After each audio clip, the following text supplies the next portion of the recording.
नमस्कार सम्मानित साथियों, मैं रमेश चंद्र पांडे आज अपने YouTube के चेत जाओ चैनल, जो कि विकास के प्रति जवाबदेही से जुड़े सवाल पर बेबाकी से अपनी राय व्यक्त करने के लिए बनाया गया है, के माध्यम से जिस सवाल को आप सबके साथ साझा करना चाहता हूँ वह है उत्तराखंड के सबसे चर्चित 600 करोड़ के चावल घोटाले की जांच रिपोर्ट में क्या हुआ। इस सवाल को लेकर उत्सुकता के चलते मेरे द्वारा 29 जून 2023 को ऑडिट निदेशालय के लोक सूचना अधिकारी को आवेदन भेजकर 5 बिंदुओं पर सूचना मांगी। उनमें पहला तो है कि ऊधमसिंह नगर जनपद में धान क्रय की धांधली के संबंध में गठित एसआईटी की जांच रिपोर्ट, और दूसरा है एसआईटी की जांच रिपोर्ट के क्रम में विशेष ऑडिट कराने हेतु जारी पत्र एवं विशेष ऑडिट प्रारंभ की तिथि।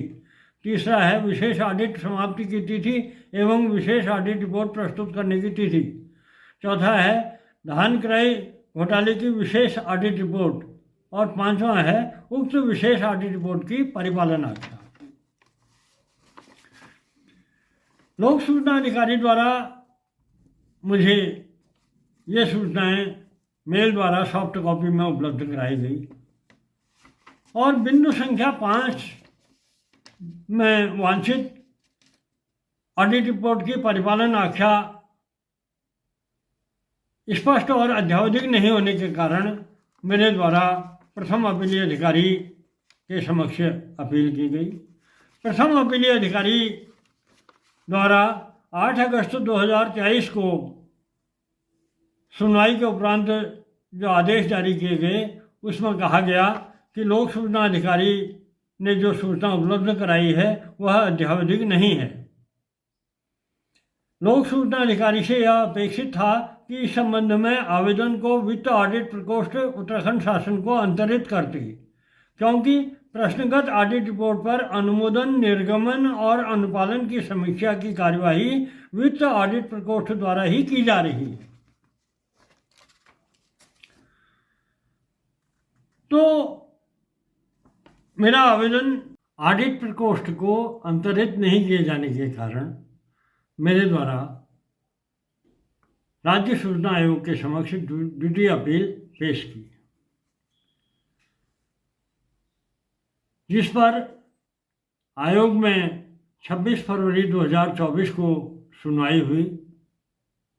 और सुनवाई के बाद राज्य सूचना आयुक्त अर्जुन सिंह जी के हस्ताक्षर से जारी आदेश में सुनवाई की पूरी कार्यवाही का उल्लेख किया गया, और सुनवाई के दरमियान लोक सूचना अधिकारी द्वारा बताया गया कि बिंदु संख्या 5 की सूचना अपीलार्थी को सुलभ करा दी गई है, लेकिन सुनवाई के दौरान आयोग के समक्ष प्रेषित सूचना प्रस्तुत नहीं की गई, जिसके चलते यह स्पष्ट आयोग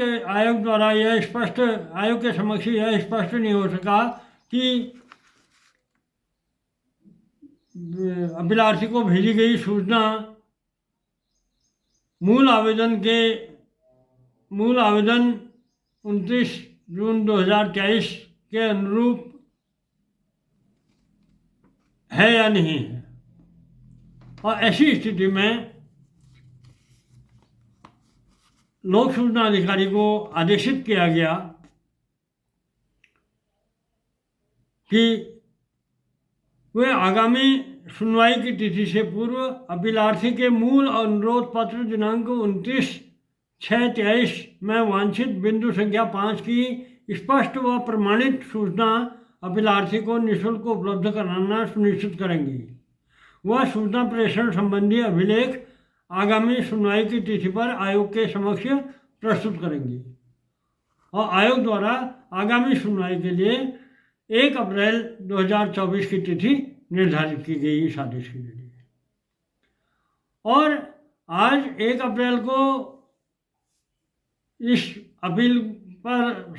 सुनवाई के लिए जो दोबारा सुनवाई हुई, उस सुनवाई में मेरे द्वारा अपना पक्ष लिखित रूप से भी रखा गया और दूरभाष के जरिए भी प्रस्तुत किया गया। मेरे द्वारा आयोग के समक्ष जो लिखित रूप से अपना पक्ष दिया गया, उसमें मेरे द्वारा कहा गया, बताया गया कि आयोग द्वारा उक्त आदेश के अंतर्गत लोक सूचना अधिकारी को बिंदु संख्या 5 की स्पष्ट व प्रमाणित सूचना आगामी सुनवाई से पूर्व अपीलार्थी को निःशुल्क उपलब्ध कराने के आदेश दिए गए थे, लेकिन आज दिनांक 31/3/24 की अपराह्न तक अपेक्षित सूचना अपीलार्थी को प्राप्त नहीं हुई है। और इसके अतिरिक्त मेरे द्वारा निम्न बिंदुओं पर भी सुनवाई में विचार करने का आग्रह किया गया आयोग से। उसमें पहली बात मेरे द्वारा तो ये कहा गया कि लोक सूचना अधिकारी द्वारा विशेष ऑडिट रिपोर्ट की परिपालन आख्या से संबंधित बिंदु संख्या 5 की जो सॉफ्ट कॉपी अपीलार्थी को प्रेषित की गई है, वह स्पष्ट एवं अध्यावधिक नहीं होने के कारण ही प्रार्थी ने प्रथम अपीलीय अधिकारी से स्पष्ट एवं अध्यावधिक आख्या उपलब्ध कराने का आग्रह किया गया था। जो परिपालन आख्या मुझे उपलब्ध कराई गई थी, उस परिपालन आख्या के अग्रसारण पत्र को संलग्न करते हुए मेरे द्वारा कहा गया कि उक्त संलग्न पत्र संख्या 1315 दिनांक 15 सितंबर 2020 जो आयुक्त खाद्य नागरिक आपूर्ति उपभोक्ता मामले विभाग द्वारा सचिव खाद्य नागरिक आपूर्ति मामले विभाग उत्तराखंड शासन को प्रेषित है, से स्पष्ट है कि यह परिपालन आख्या खाद्य विभाग में आंतरिक पत्राचार के अंतर्गत है और सचिव खाद्य नागरिक आपूर्ति उत्तराखंड शासन के स्तर से सचिव वित्त उत्तराखंड शासन को भेजी जानी अपेक्षित है। यह इस पत्र के साथ प्रेषित परिपालन आख्या में उल्लिखित संलग्नक भी उपलब्ध नहीं कराए गए हैं। अपीलार्थी के मूल आवेदन दिनांक 29/6/23 में बिंदु संख्या 5 द्वारा मांगी गई वांछित सूचना दिलाई जानी अपेक्षित है, जिससे स्पष्ट हो सके कि विभाग द्वारा प्रेषित परिपालन आख्या ऑडिट विभाग में कब प्राप्त हुई और उस पर अब तक क्या कार्यवाही हुई। इसको मैं बहुत सरल शब्दों में यह स्पष्ट करना चाहूँगा कि बिंदु संख्या 5 की जो परिपालन आख्या लोक सूचना अधिकारी द्वारा मुझे जिसकी सॉफ्ट कॉपी उपलब्ध कराएगी, वो पत्र है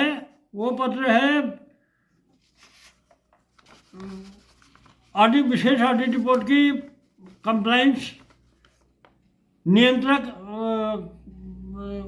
खाद्य एवं नागरिक आपूर्ति संभागीय आयुक्त संभागीय कार्यालय के स्तर से इसकी परिपालन आख्या आयुक्त खाद्य एवं नागरिक आपूर्ति विभाग को निदेशालय को भेजी गई और खाद्य एवं नागरिक आपूर्ति उपभोक्ता विभाग द्वारा यह परिपालन आख्या प्रमुख सचिव खाद्य को भेजी गई। यानी कि जो परिपालन आख्या मुझे भेजी गई है, मैंने ऑडिट निदेशालय से मांगा था परिपालन आख्या मुझे दी जाए, लेकिन मुझे जो पत्र दिया गया वह पत्र आयुक्त खाद्य नागरिक आपूर्ति विभाग के स्तर से प्रमुख सचिव खाद्य को जो पत्र भेजा गया था, वो पत्र मुझे दिया गया है। तो इसीलिए मेरे द्वारा कहा गया कि यह स्पष्ट और अध्यावधिक नहीं है, क्योंकि परिपालन आख्या तो तब होती जब वो जिस पत्र को इन्होंने प्रमुख सचिव खाद्य को भेजा था, प्रमुख सचिव खाद्य के स्तर से सचिव वित्त को कंप्लाइंस आनी चाहिए थी या ऑडिट निदेशालय को कंप्लाइंस आनी चाहिए थी। वो पत्र तो कहीं है ही नहीं। ये तो स्पष्ट नहीं हुआ कि खाद्य विभाग द्वारा वित्त विभाग या ऑडिट निदेशालय में परिपालन आख्या कब भेजी गई और किस पत्र के द्वारा भेजी गई है, यह स्पष्ट नहीं है। इससे ये तो विभाग के आंतरिक पत्राचार को परिलक्षित करता है यह पत्र। तो ये एक बहुत बड़ी चौंकाने वाली बात है कि 2015-16 और 16-17 में उधम सिंह नगर में जो पहले SIT की गठित हुई थी, अच्छा इसको मैं आगे बताता हूँ। तो इसको लेकर परिपालन आख्या के नाम पर जो परिपालन आख्या मुझे भेजी गई है, वो परिपालन आख्या तो ऑडिट निदेशालय या सचिव वित्त के पास ऑथेंटिक रूप से आई ही नहीं है। और ये जो परिपालन आख्या भेजी गई है, ये खाद्य विभाग के आंतरिक पत्राचार को परिलक्षित करता है। तो इसी प्रकार मेरे द्वारा इस पूरे बाद में इसके क्रम में लिखित रूप से जो अपना पक्ष रखा गया, उसमें यह भी कहा गया कि जनपद उधम सिंह नगर में चावल संचरण में धांधली की जांच हेतु गठित SIT द्वारा रुपया 600 करोड़ के अव्यय एवं राजकीय धन की हानि का आकलन किया गया है, जिसकी रिपोर्ट जिलाधिकारी उधम सिंह नगर द्वारा दिनांक 27/9/17 को प्रमुख सचिव खाद्य नागरिक आपूर्ति उत्तराखंड शासन को प्रेषित की गई। इसके बाद शासन द्वारा इसका स्पेशल ऑडिट कराया गया और शासन द्वारा 3 जून 2020 को जारी स्पेशल ऑडिट रिपोर्ट में भी SIT द्वारा आगणित रुपया 600 करोड़ के अव्यय एवं राजकीय हानि के होने की पुष्टि की गई है। इतने साल व्यतीत हो जाने के बाद भी इस गंभीर रिपोर्ट पर कोई कार्यवाही नहीं होना दुर्भाग्यपूर्ण है। घोर आश्चर्य का विषय यह भी है कि उपलब्ध कराई गई परिपालन आख्या में विभाग द्वारा उठाई गई ऑडिट आपत्तियों को नकारते हुए धान खरीद और चावल संचरण की कार्यवाही को नियमानुसार बताया है। अतः अनुरोध है कि जनहित से जुड़े इस प्रकरण की गंभीरता को दृष्टिगत रखते हुए मांगी गई समस्त सूचनाओं की स्पष्ट व अध्यावधिक सूचना की सत्यापित प्रति सुलभ कराने की कृपा करें। तो ये मेरा द्वारा लिखित पक्ष आज की 1 अप्रैल को जो सुनवाई में अपना पक्ष लिखित रूप से दिया गया और आयोग से अभी अपेक्षा की गई कि मुझे अपना पक्ष रखने के लिए दूरभाष के माध्यम से भी अपना पक्ष रखने का अवसर दिया जाए। तो सुनवाई के दरमियान राज्य सूचना आयुक्त महोदय द्वारा ये बात की स्वीकार किया गया कि जो मेरे द्वारा लिखित अपना पक्ष प्रस्तुत किया गया है वो आयोग में उनके समक्ष आ चुका है। लेकिन उनके द्वारा मूल रूप से जिस पॉइंट पर फोकस किया, उन्होंने कहा कि मैंने उनके द्वारा 26 फरवरी को जो आदेश किए थे, आदेश में ये कहा गया था कि ये बिंदु संख्या 5 की सत्यापित प्रतिलिपि प्रति अभिलाषी को उपलब्ध कराई जानी सुनिश्चित की जाए। वो सूचना आपको उपलब्ध कराई अथवा नहीं कराई। मैंने कहा मुझे आज तक की वो सूचना उपलब्ध नहीं है, मैं भी उस आपके आदेशानुसार उस सूचना की प्रतीक्षा कर रहा हूँ। उन्होंने कहा इसी पॉइंट पर उन्होंने फोकस किया। उन्होंने कहा बाकी बातें तो समीक्षा की बातें हैं, लेकिन जो आदेश किए गए थे आयोग द्वारा उसके कंप्लाइंस नहीं हुई है, इसको उन्होंने नोट आउट किया। तो सामान्य साथियों, ये स्थिति बनी है। अब आयोग द्वारा इस पर फर्दर डिसीजन क्या होता है, क्या निर्देश दिए जाते हैं और क्या स्पष्ट और अध्यावधिक परिपालन आख्या मिलती है, क्या होता है, ये आने वाला समय बताएगा। लेकिन जो भी सूचना बिंदु संख्या 5 के रूप में ऑडिट परिपालन की जो सूचना जो कि खाद्य विभाग के आंतरिक पत्राचार को परिलक्षित करता है, उसे ऑडिट निदेशालय द्वारा मुझे भेजा गया है। उससे यह स्पष्ट तो नहीं हुआ कि परिपालन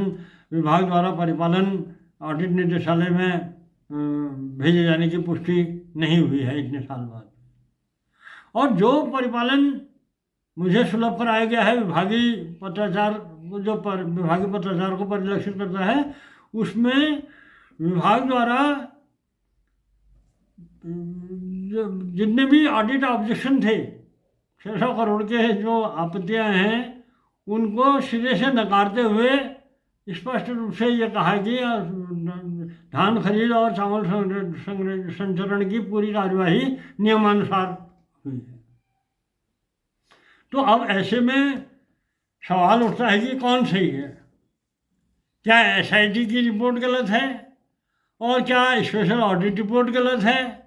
और या क्या स्थिति है? ये देखने वाली बात होगी। और इस पर आगे जो भी स्थिति होगी, जो भी सूचना मुझे मिलेगी, उसे आप सबके साथ साझा करूँगा। और इसी के साथ जो पूरे देश भर में जो घोटालों को लेकर या मनी लॉन्ड्रिंग के मामलों को लेकर जो तमाम एक अभियान चला है, उसी अभियान के रूप में मैं ये उत्तराखंड में के सबसे चर्चित 600 करोड़ के घोटाले की जांच रिपोर्ट में क्या हुआ, इस बात को आप सबके साथ में साझा करने की कोशिश कर रहा हूं। और इसको निश्चित रूप से इसका पूरी पड़ताल और पूरी सूचना इसमें हासिल करने की कोशिश कर रहा हूं। और ये उत्सुकता भी है, जब पूरे देश में ये पूरे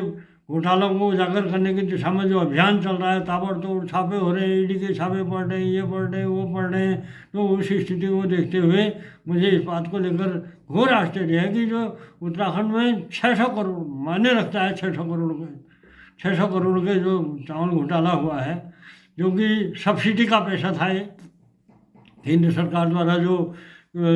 किसानों को जो लाभार्थियों को जो पैसा दिया जाना चाहिए था, वो पैसा बिचौलियों द्वारा हड़प कर लिया गया है, फर्जीवाड़ा हुआ है इसमें। और किसान भाइयों का दुरुपयोग करते हुए जो फर्जीवाड़ा हुआ है, उसको एसआईटी द्वारा भी अपनी जांच रिपोर्ट में स्पष्ट किया गया है, और स्पेशल ऑडिट रिपोर्ट में भी इसको पूरा पुष्टि की गई है। लेकिन बावजूद, ये सबसे हैरानी की बात है, इसके बावजूद आज इतने साल बाद भी न तो इसमें 600 करोड़ के घोटाले में 6 नए पैसे की किसी से वसूली हुई है, और न किसी को वार्निंग मिली है, न किसी के विरुद्ध कोई कार्यवाही हुई है। और विभाग का जो ये आधी अधूरी जिसने भी रिपोर्ट परिपालन मिली है, उसके अनुसार तो उनका कहना है कि हमारे द्वारा सब नियमानुसार किया गया है। इन सारे ऑब्जेक्शन को नकारते हुए उनके द्वारा ये कहा गया है कि हमारे द्वारा सब नियमानुसार किया गया है। तो इसमें आगे जो भी बात होगी उसको आप सबके साथ साझा करूँगा। और आप सबसे तब तक के लिए अपनी बात को विराम रखते हुए आप सबसे गुजारिश करना चाहूँगा कि मेरे तेज जाओ चैनल को लाइक, सब्सक्राइब और शेयर करते रहें। धन्यवाद।